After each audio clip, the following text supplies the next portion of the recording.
গিয়ে কেউ কেউ জীবন বিসর্জন দিয়েছেন, কিন্তু আন্দোলন থেকে এক মুহূর্তের জন্য পিছু পা হয়নি।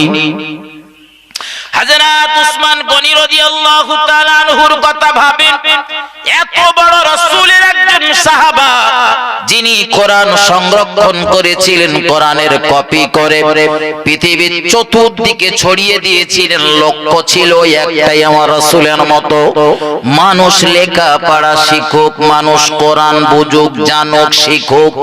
হযরত উসমানের লক্ষ্য ছিল এই। কিন্তু বন্ধু, ভালো কাজ করলেই বলো সমাজের সব মানুষের চোখে সেই মানুষটা ভালো হতে পারে না। হয় হয়।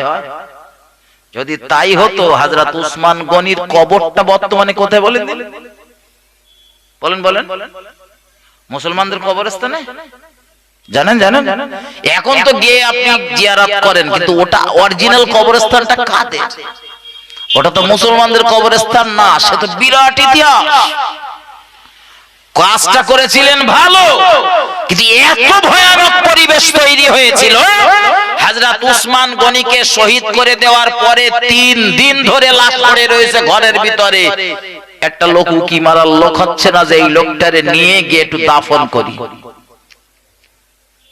কিন্তু সে কাজ করেছিল কি খারাপ? কথা বলেন ভাই। উসমান গনিকে যখন লুকিয়ে দাফন করার জন্য 10-12 জন অগ্রসর হয়েছিলেন, 12 জন মতো। তার ভিতরে হযরত আলী, হাসান, হোসাইন, রাসূলের বিবি আমাদের আম্মা জান আয়েশা সিদ্দিকা, উসমানের বিবি একজন, আর কয়েকজন সাহাবা লুকিয়ে সন্ধ্যাবেলা এত গোপনে চলছিলেন। উসমানের বিবি একটা বাতি জ্বালাচ্ছিলেন, কিন্তু সেই বাতি জ্বালাতে গিয়ে পথে বার হয়ে দেখলেন এত পরিমাণে বিক্ষোভকারীরা চতুর্দিকে রয়েছে, হয়তো আবার কোনো সমস্যা হতে পারে। তাই টোটাল পথটা তিনি বাতি জ্বালিয়ে যেতে পারেননি, বাতিটা নিভিয়ে দিয়েছিলেন। কাজটা ভালো করেছিল না খারাপ করেছিল আপনারা একটু বলেন। হযরত উসমান গনির কাজ কি খারাপ না ভালো? কেরাম ভালো বলবো? শোনেন, 2 মিনিটের জন্য বলতেছি, আমি বলা আলোচনা ভুলিনি। হযরত উসমান গনি রাদিয়াল্লাহু তাআলা তার পিরিয়ডে যখন দেখছিলেন যে মুসলমানদের ভিতরে কোরআন পড়াকে কেন্দ্র করে একটা বিরাট মতনৈক্য তৈরি হয়েছে। আমার সমাজে আছে না নেই? আছে না? এ হুজুররা ও হুজুরগা বলতে কাফের, আর এরা বলতে ওগা কাফের। এই চলতেছে, শুধু সমালোচনা, শুধু সমালোচনা, শুধু সমালোচনা। আমার মাঝে মধ্যে বলতে ইচ্ছা হয়, কিছু যদি মনে না করে তা আমার যেন মনে মনে বলতে ইচ্ছা হয়, এতই যদি সমালোচনা করার ইচ্ছা হয়, ভাই বাড়ি একদিন একটা প্যান্ডেল ট্যান্ডেল করো, মাইক টাইক বাঁধো, দেশের জনগণের দাওয়াত করো, একবেলা খেতে দাও, যত সমালোচনা করবো ওখানে বসে বসে করো। ঠিক না? কেউ একটা ভুল করেছে, ভুলটা সংশোধন করে দেবো আলাদা বিষয়, কিন্তু সমালোচনার বিষয়টা সম্পূর্ণ আলাদা। হযরত উসমান গনি এই সমালোচনার শিকার। উসমান গনি সমালোচনার শিকার। কোরআন তিনি কপি করেছিলেন। কোন কোরআনের কপি করেছিলেন? হযরত আবু বকর যে কোরআন সংরক্ষণ করেছিলেন, ওই কোরআনের কপি করেছিলেন হযরত উসমান গনি। কোরআনের এই কপিটা, এই পান্ডুলিপিটা তখন ছিল রাসূলের একজন বিবির কাছে, আম্মা জান হাফসা রাদিয়াল্লাহু তাআলা আনহার কাছে। তার কাছ থেকে এই পান্ডুলিপিটা নিয়ে তিনি কপি করলেন। কোন বর্ণনায় 5টা, কোন বর্ণনায় 7টা। কপি করে 7টা দেশে ছড়িয়ে দেওয়া হলো। মদিনার যে কপি, সেই কপিটা উসমান গনির কাছে রয়েছে, তিনি খলিফা, তার কাছে আছে। তিনি ঘোষণা করলেন, দেখো কোরআন পড়াকে কেন্দ্র করে তোমরা যারা একে অপরকে কাফের পর্যন্ত বলছো, খুব খুব ভয়ানক একটা সমস্যা। এই যে কাফের জাতটারে বলা যায় না, কাফের জাতটারে বলা যায় না। আপনি ধরেন আমাকে কাফের বললেন, বা আমি বোঝানোর জন্য বলছি, আপনার গাড়ি দোষ দেব না। আমি ধরেন আপনাকে কাফের বলছি, কিন্তু আপনার ভিতরে কাফেরের বৈশিষ্ট্য না থাকলে রাসূলের কথা অনুযায়ী কাফের আমি হব, কাফের আমি হব। এজন্য কাফের জাতটার বলা। উসমান গনি মানুষকে বাঁচানোর জন্য এই কাফের শব্দটা যাতে আর যত্রতত্র দরুদ শরীফ আল্লাহুম্মা।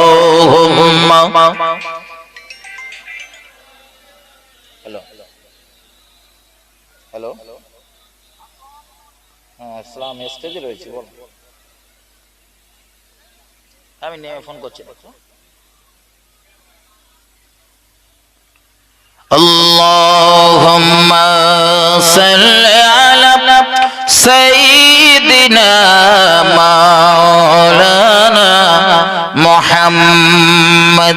وعلى آل سيدنا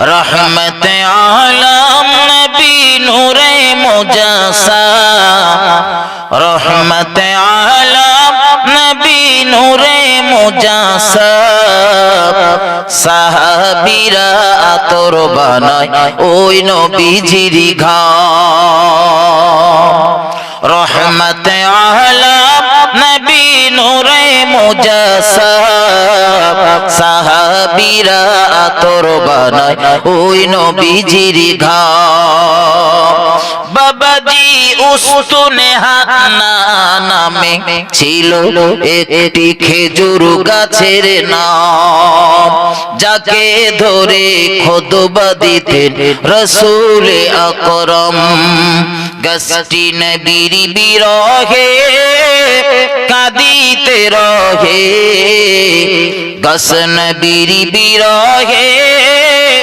কাঁদিতে রহে অবাক হলো দেখে যত সাহাবায়ে কেরাম রহমত আলম নবী নূরে মুজাসসাম সাহাবীরা আতর বানায় ওই নবীজির ঘাম আল্লাহুম্মা সাল্লি আলা সাইয়্যিদিনা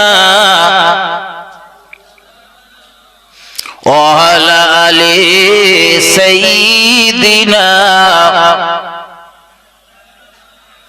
আমার ভাইজানেরা ঠান্ডা মাথায় বুঝুন গভীরভাবে উপলব্ধি করুন আমি প্রিয় নবী সাল্লাল্লাহু আলাইহি ওয়াসাল্লামের শিক্ষা আন্দোলনের কথা আপনাদের শোনাচ্ছিলাম সেখান থেকে দু কদম এগিয়ে গিয়ে হযরত উসমান গনি আবু বকর ওমরের জীবনের কথা বলছিলাম যে তারা রাসূলের আদর্শ কিভাবে ফলো করেছিলেন হযরত উসমান গনি এই কোরআন যখন কপি করেছিলেন এই ইতিহাস আপনাদের জানা বলবো না শুধু মূল যে পয়েন্টটা না বললে নয় ওই পয়েন্টটা শুধু একটু ব্রেনে ঢোকান উসমান গনি রাদিয়াল্লাহু তাআলা এই কোরআন সংকলন করার পরে কপি করার পরে তিনি একটা ডিক্রি জারি করলেন দেশময় একটা আদেশ জারি করলেন দেশের জনগণের কাছে দাবি করলেন মুসলমানেরা তোমাদের কাছে কোরআনের যতগুলো কপি রয়েছে কারো কাছে বা একটা সূরা কারো কাছে বা দু পাঁচ পৃষ্ঠা লেখা রয়েছে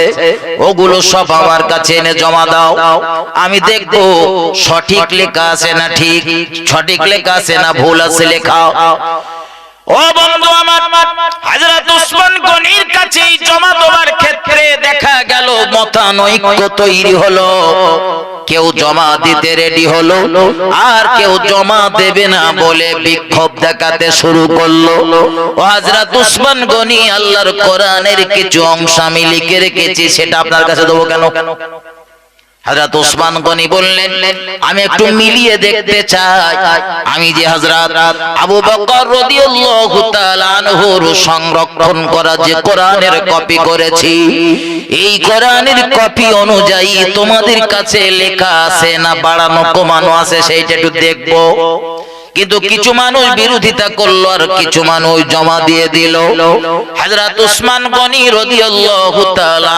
শরীয়তের মাসলা অনুযায়ী হয় ওই কোরআনের বাকি অংশগুলো জনগণের কাছে দাবি করলেন তোমরা যারা কোরআন পড়ার ইচ্ছা কোরআন জানার ইচ্ছা বোঝার ইচ্ছা এই মূল কোরআনের কপি থেকে তোমরা সেটা জেনে নেবে বুঝে নেবে বা পড়ার দরকার হলে পড়বে আরে অল্প একটু আধা যা লেখা রয়েছে এগুলো আর তোমাদের কাছে রাখার দরকার নেই এগুলো নষ্ট করে দিচ্ছি এই নষ্ট করতে গিয়ে হয় তিনি পানিতে সেগুলো ফেললেন নতুবা কোন একটা জায়গাতে মাটি খনন করে তার ভিতরে দিয়ে চাপা দিলেন অথবা আগুন দিয়ে সেগুলোরে জ্বালিয়ে দিলেন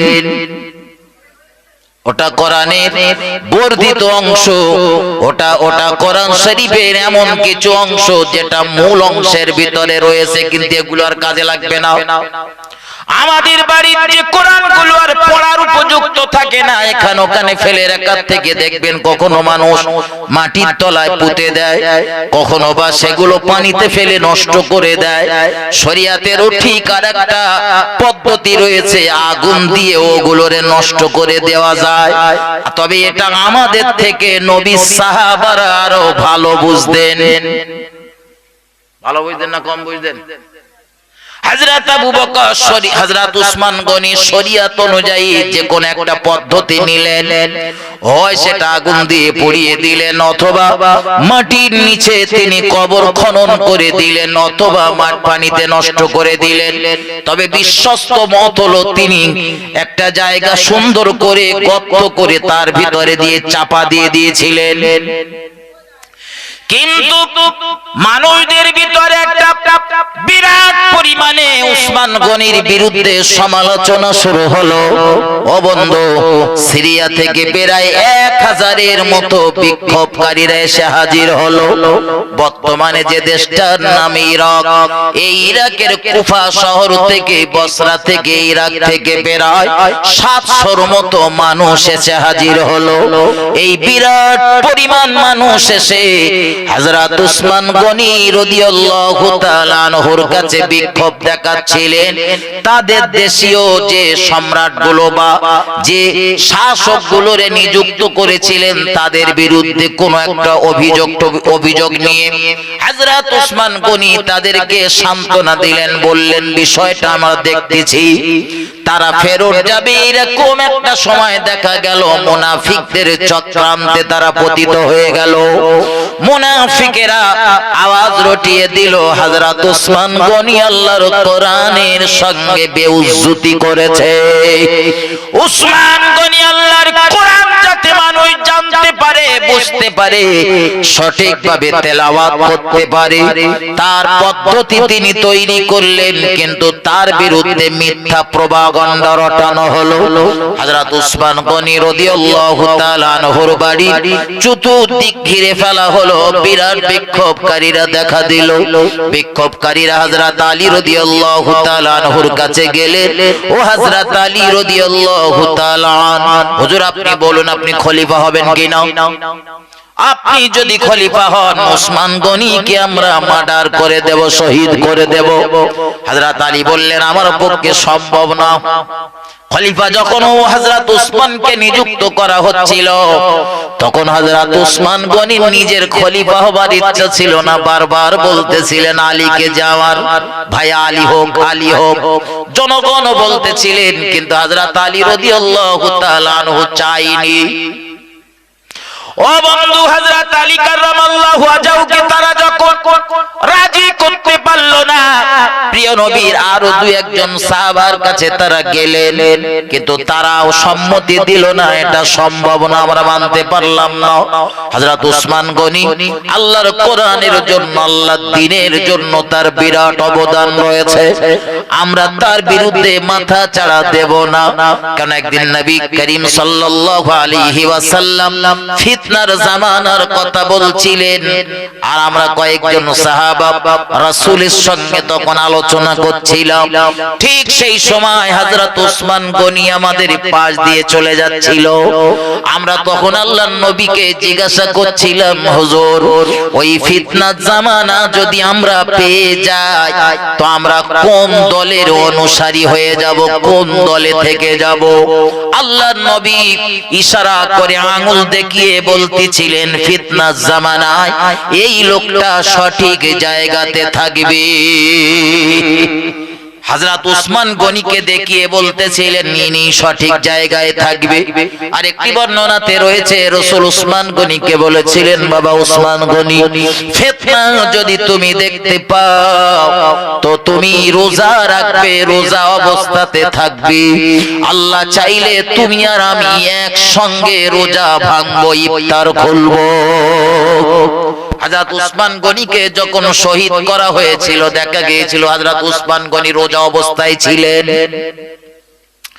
আমার বন্ধু ব্রেনে ঢোকা, হযরত উসমান গনি রাদিয়াল্লাহু তাআলা আনহুর বাড়ির চতুর্দিকে বিক্ষোভকারীরা হযরত আলী রাদিয়াল্লাহু তাআলা ওসমান গনিকে বাঁচানোর জন্য, হেফাজত করার জন্য তিনি এবং তালহা কয়েকজন সাহাবা মিলে তারা একত্রিত হয়ে 18 জন বিশিষ্ট একটা কমিটি তৈরি করলেন, বডিগার্ড দেহরক্ষী তৈরি করলেন।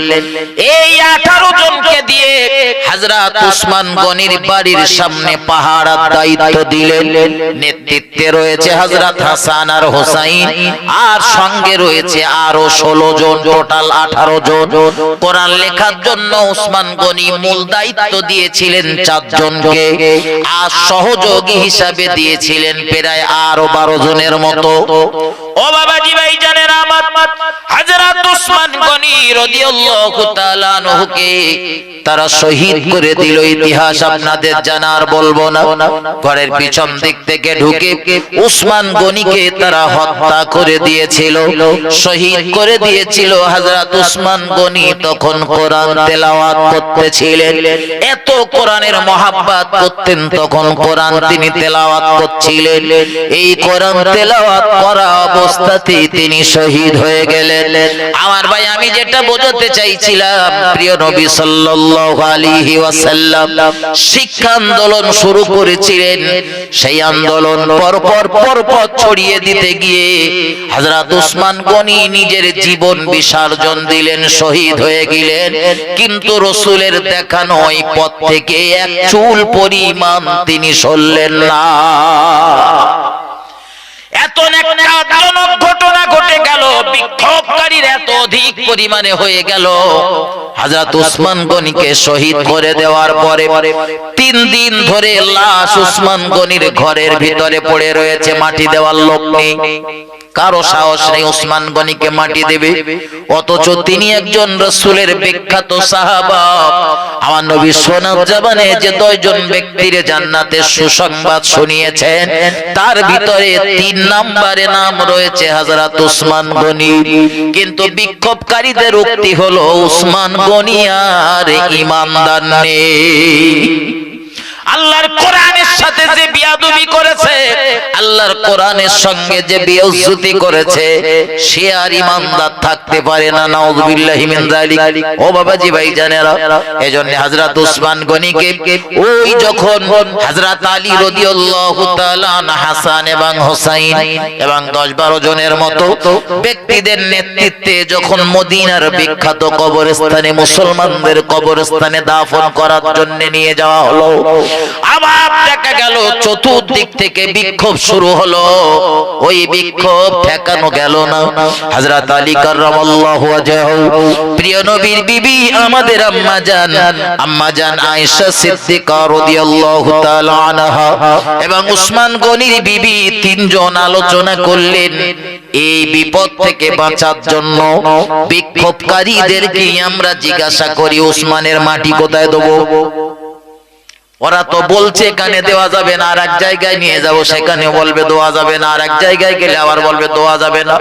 তার থেকে ওদেরকে জিজ্ঞাসা করা হোক, ওরাই বলুক কোথায় মাটি দিলে ওরা শান্তি পায়। হযরত আলী রাদিয়াল্লাহু তাআলা তাদের জিজ্ঞাসা করলেন, তারা বলল ওসমান গনিকে মুসলমানদের কবরস্থানে মাটি দেওয়া যাবে না, কারণ সে আল্লাহর কোরআনের সঙ্গে বেইজ্জতি করেছে, সে আর মুসলমান নেই। নাউযুবিল্লাহ। এজন্য তারা বিক্ষোভ দেখালো, এত কঠিন পরিবেশ তৈরি হলো। হযরত আলী রাদিয়াল্লাহু তাআলা আর আম্মা জান আয়েশা সিদ্দিকা এবং ওসমান গনির বিবি 3 জন মিলে আলোচনা করে সিদ্ধান্ত করলেন। তাদের থেকে রায় পাওয়া গেল, বিক্ষোভকারীরা জবাব দিলেন, ওসমান গনিকে তোমরা মদিনার ইহুদিদের কবরস্থানে মাটি দিতে পারো, মুসলমানদের কবরস্থানে ঠাঁই হবে না। মনের দুঃখ কাকে জানাবে? হযরত আলী রাদিয়াল্লাহু তাআলা একা পেরে ওটাও সম্ভব না, বিরাট বিক্ষোভকারী। আর একজন মানুষ মারা গেছে, তাকে কেন্দ্র করেও রাজনীতি চলতেছে। হযরত উসমান গনি রাদিয়াল্লাহু তাআলা আনহুর লাশ তাই সিদ্ধান্ত হলো মদিনার মুসলমানদের কবরস্থানে যখন দাফন করা হবে না, হযরত উসমান গনিকে ইহুদিদের কবরস্থানে দাফন করা হবে। হযরত আলী রাদিয়াল্লাহু তাআলা আনহুর নেতৃত্বে তাই হলো, কবর খোঁড়া শুরু হয়ে গেল ইহুদিদের কবরস্থানে, হোক ইহুদিদের কবরস্থানে। তবে হযরত আলী একটা সিদ্ধান্ত টানলেন, এমন একটা জায়গায় হযরত উসমানের কবরটা বেছে নিলেন, মাঝখান দিয়ে একটা প্রাচীর পাঁচিল রয়েছে, একদিকে মুসলমানদের কবর আর অপর দিকে ইহুদিদের কবর। হযরত আলী রাদিয়াল্লাহু তাআলা আনহু করলেন কি, ইহুদিদের কবরস্থানের শেষ মাথার মুসলমানদের কবরস্থান শুরু, পাশাপাশি মাঝখানে শুধু একটা পাঁচিল, পাঁচিলের পাশের জায়গাটা বেছে নিয়েছেন যাতে পরবর্তীতে মুসলমানদের কবরের সঙ্গে অ্যাড করে দেওয়া যায়, যোগ করে দেওয়া যায়। করলেন তাই, হযরত উসমান গনিকে ওই জায়গায় দাফন করা হলো।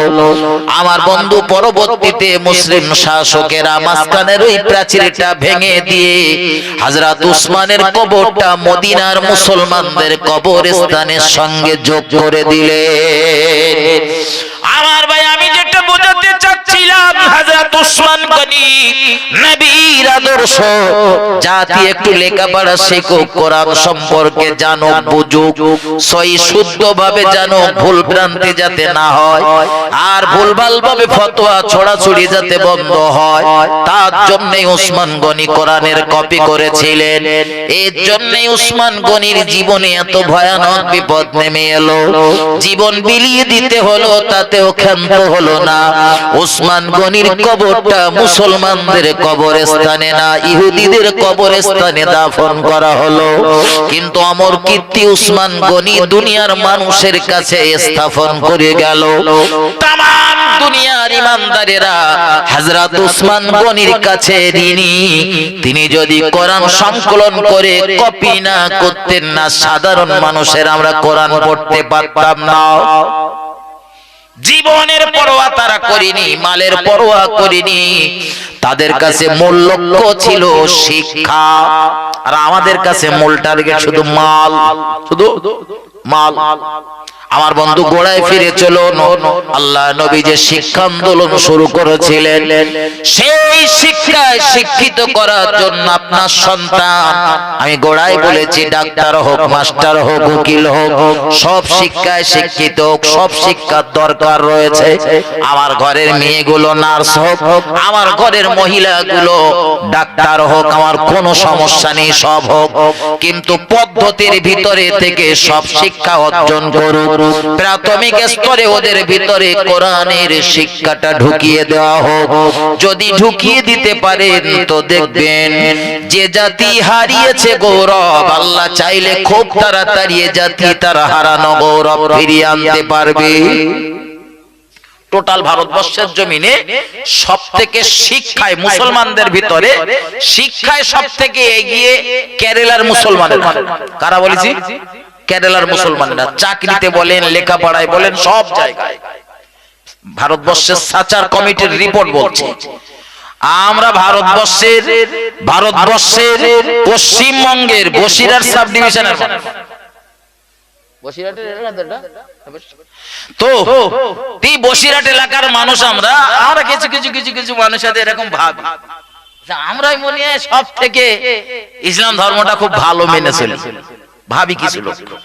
কিন্তু ভাই, আপনি কেরালাতে গেলে না, একটুখানি চোখ দিয়ে দেখলি না, আপনার মন বলবি যে আমরা এখনো কিচ্ছু মানতে পারিনি। তারা যে কেন এত এগিয়ে, একটু যান সেখানে গিয়ে একটু চোখ দিয়ে দেখে আসেন। দেশময় বাচ্চাদের এই যে মক্তব বিভাগ, আমি এর সমর্থন করি, যে পারে সে করে, সে কেরালা মডেল হোক, মাদ্রাসা বোর্ড হোক, আর যাই হোক, আমার দাবি বাচ্চাগুলো একটু কোরআন শিখবে, কোরআন শিখবে।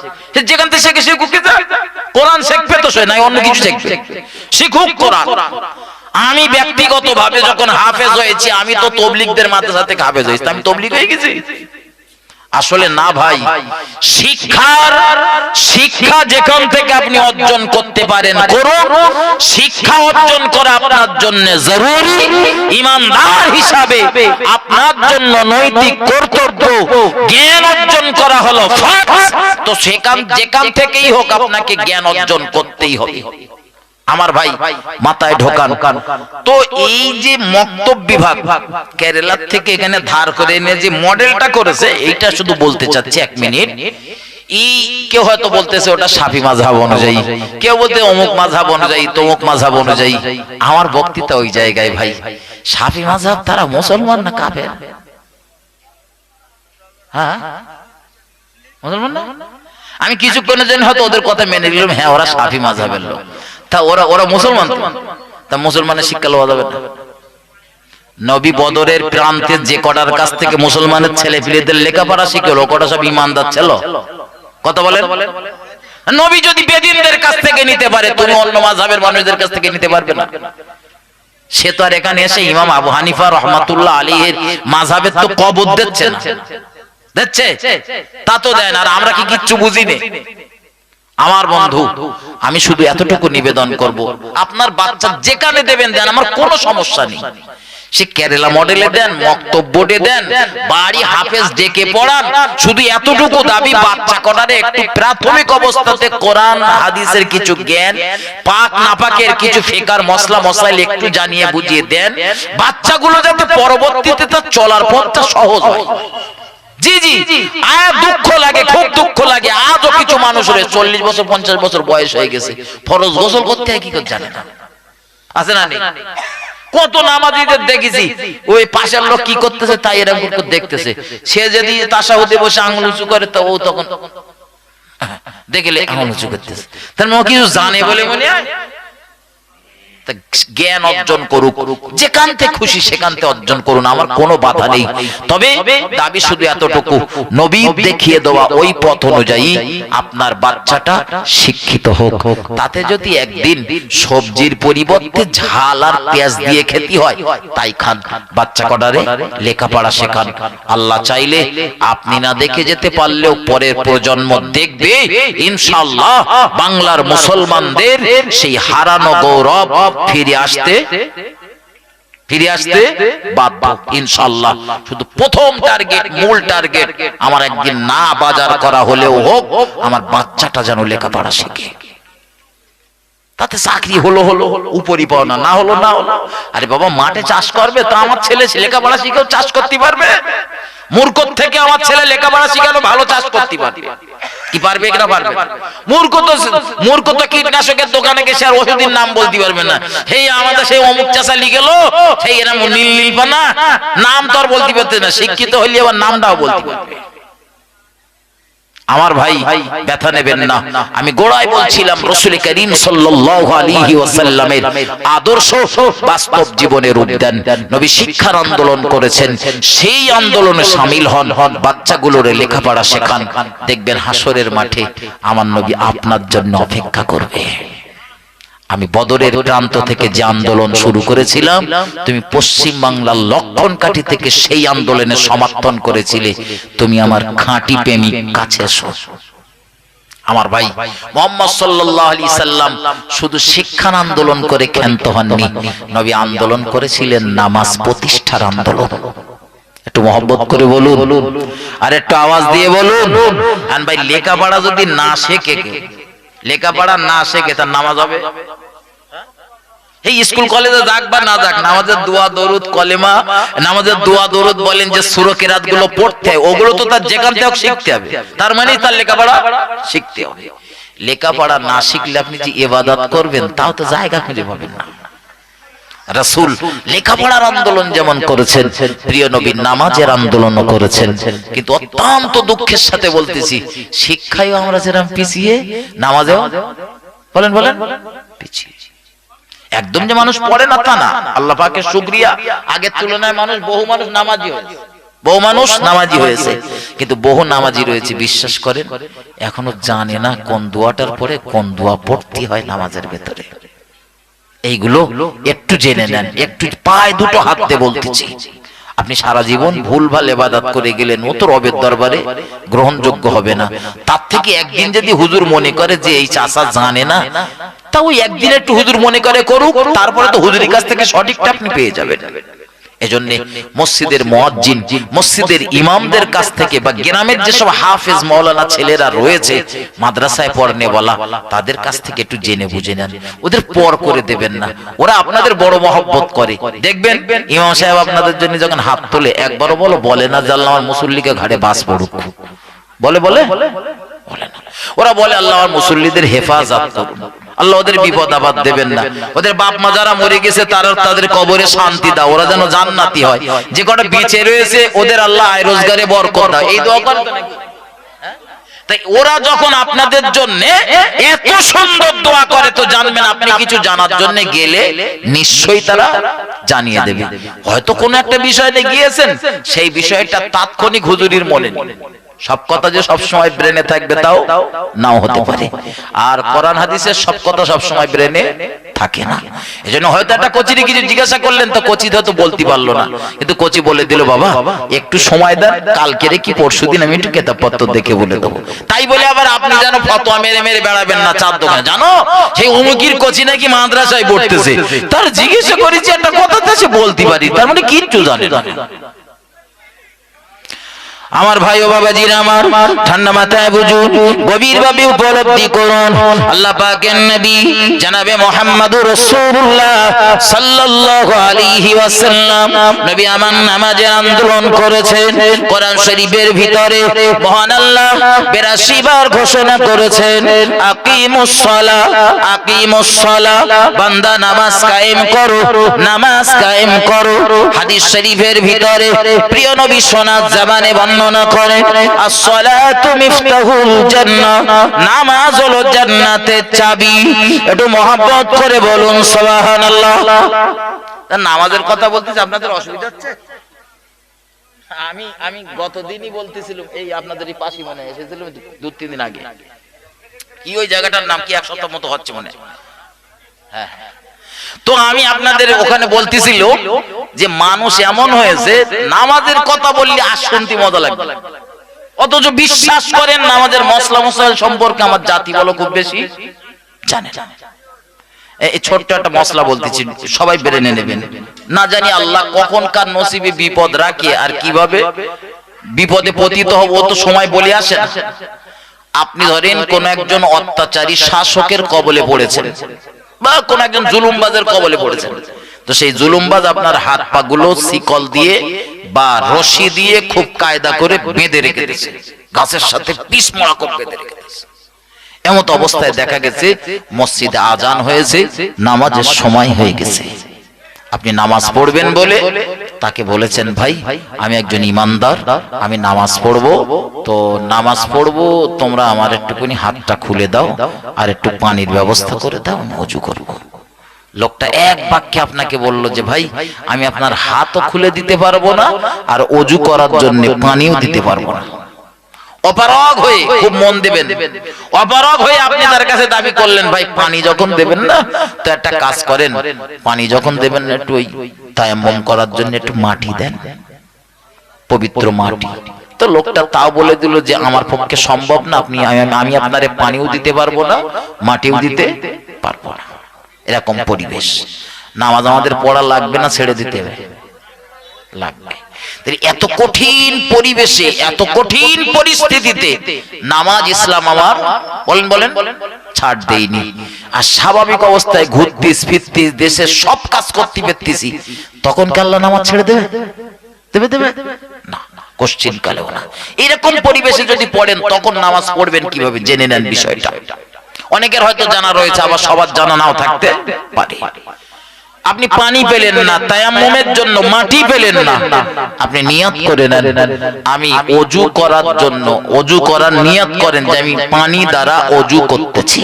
পানি নেই বলো, ওরা পানি দেয়নি, কিন্তু এটা আপনি নিয়ত করেন যে আমি পানি দ্বারা অজু করতেছি, অজু করার যে নিয়ম পদ্ধতি, সেই পদ্ধতি অনুযায়ী হাত ধুয়েছি, কুলি করেছি, নাকে পানি দিছি, মুখমণ্ডল ধৌত করতেছি, মাথা করতে, যা যা করার নিয়ম পরপর পরপর প্রত্যেকটা কাজ করার সময় একবার শুধু মনে করবেন যে আমি পানি দ্বারা কুলি করতেছি, পানি দ্বারা নাকের ভিতরে ধৌত করতেছি, পানি দ্বারা মুখমণ্ডল ধৌত করছি, ইত্যাদি ইত্যাদি।